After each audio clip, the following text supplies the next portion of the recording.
ভর্তা এমন একটা জিনিস, আপনি কোথাও ঘুরতে গেলে ওইখানেও কোনো আইটেমের মধ্যে ভর্তা যদি থাকে বলবেন ভর্তাটা দিতে, ভর্তাটা ট্রাই করবো। আর যদি বাসায় থাকেন, বাসায় বানান, তাহলে বলবে ভর্তাটা খাবো।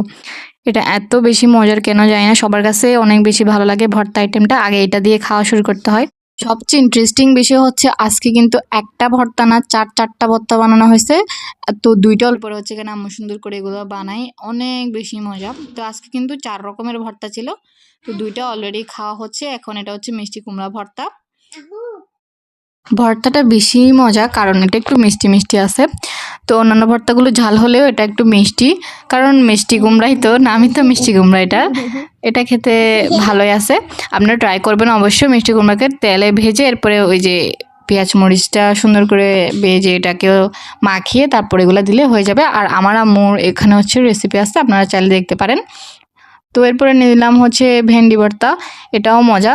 তবে ওই দিনটা বেশি মজা ছিল কারণ একটু অল্প করে যে জিনিসটা বানায় সেটা বেশি মজা হয়।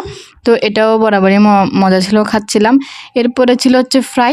তো আজকের একটা খাবার দিয়ে একটা খাবার অনেক বেশি মজা। আর আমাদের বাসায় যেদিন ভর্তা রান্না করবে আম্মু তো জানে অনেক বেশি ভাত খাওয়া হবে সবার, তো বেশি করে ভাতটা রান্না করে রাখে।